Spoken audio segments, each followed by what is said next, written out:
look, a couple of blocks just down from us here is the Townsville Bulletin, the local newspaper, and we have got a reporter there, I think, from the Townsville Bulletin, Clayton Smales.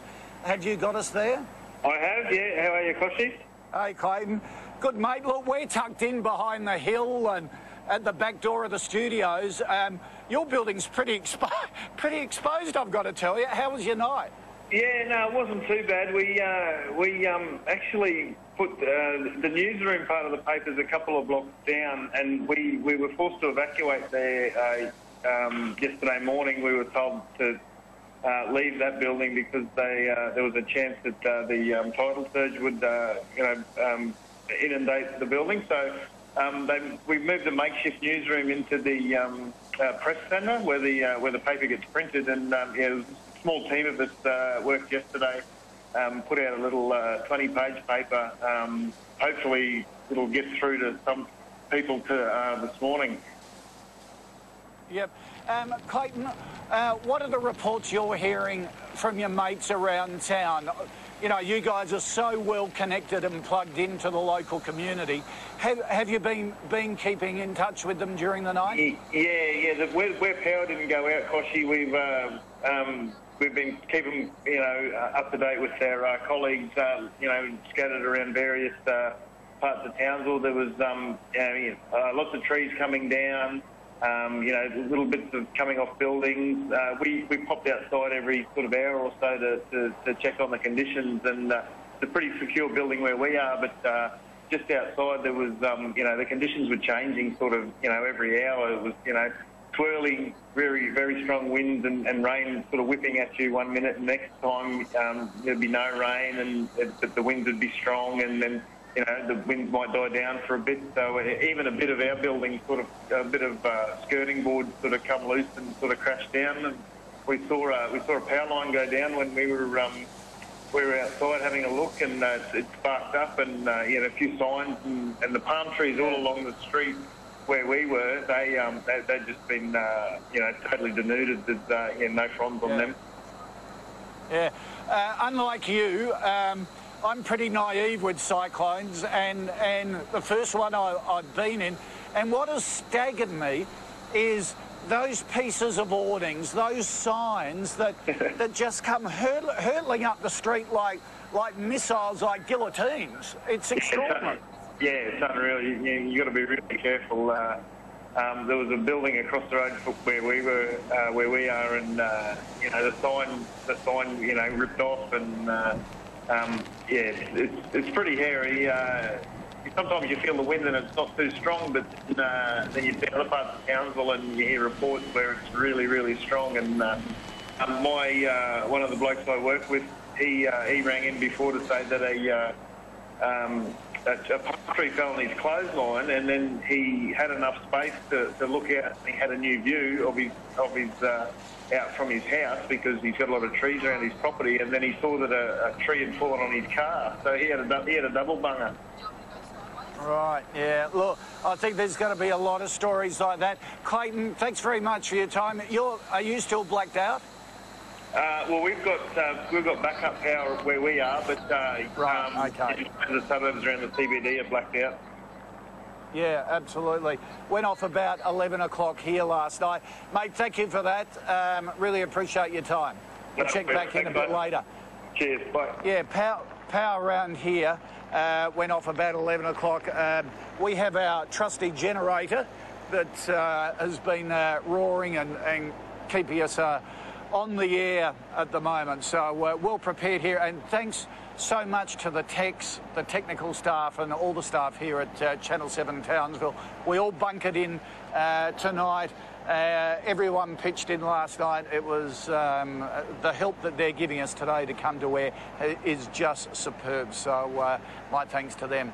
Far North Queensland residents are waking up to scenes of mass devastation after severe cyclone Yasi crossed the coast just south of Cairns at midnight. Now, many homes have lost roofs and around 150,000 are still without power. Yasi has weakened to a Category 3, but it is still producing winds of up to 200 kilometres an hour. It's moving rapidly inland, and a cyclone warning is current for communities west to the Northern Territory border. It's Mother Nature at her most powerful. Cyclone Yasi battering far north Queensland, showing little mercy as she slams into the coast.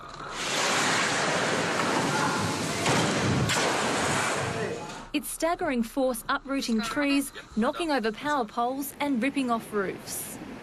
The Category 5 storm hit at Mission Beach around midnight, with wind speeds reaching 295 kilometres an hour.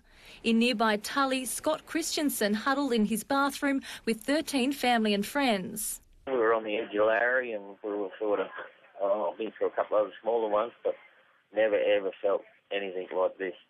For days, residents were warned Yasi would bring widespread destruction. As night fell, they could do nothing but wait, bunkering down in evacuation centres or at home. Authorities warn people shouldn't venture outside too early. I can't stress enough that you may be putting yourself in danger if you go out after this event too early. Through today, we're going to see damaging to destructive winds right through the northern inland of Queensland. Along the coast, the heavy rain, the huge seas and the winds, they'll gradually ease down through this morning. This bulk carrier passed right through the storm off the coast of Townsville. Despite facing monstrous waves and blinding rain, Deck Officer Gordon Smith says it's all in a day's work. These sorts of seas can happen in other places that aren't cyclone prone, so it's just one of those things, I guess. Back on land, they're not so calm. This mammoth storm system further testing a state that's already been through so much. Gemma Purnell, 7 News. Let's go to Innisfail and get the very latest from Grant as you survey the town as the sun comes up and get an indication of how much damage there is. Yeah, look at this now, just coming across my gosh. Yeah.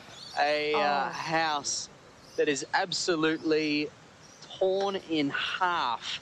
Now, it looks like it's on stilts, so I don't know what's sort of, to be honest, what state it was in beforehand, but that is picked up and sliced by a knife right up the guts. As you can see, that there's sheds from another property. That's a fence from another property. In fact, that looks like some sort of awning from a shed somewhere. But this thing is obliterated. Look at this. It's turned on its side. It's ripped in half. The roof is gone. That is an absolute mess. So if you wondered what kind of destruction winds of 290-odd kilometres an hour can do, that's a very graphic example right there. It is. It's impressive, and it's. And Grant, it's looking at that, you wonder where people were. We're hearing that there's been no fatalities or major injuries. Are you hearing similar things in Innisfail? Because when you look at places like that, it'd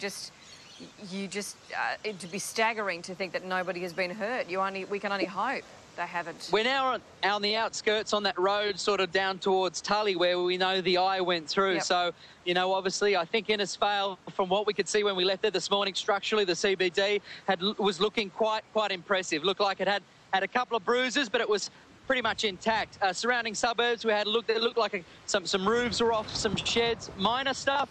We have no reports of injuries, but we're not aware of those either. We're not across that kind of information. But you do look at houses like that and the debris up this street. We've got trees down, power lines down. There's a huge sort of industrial factory down there that's lost, I don't know, maybe 1/5 of the roof down there. So when you do see that kind of obviously having a few audio, I think we've got you there. No, a few audio problems with Grant. So as Grant has been bringing this on Skype, so that's to be expected.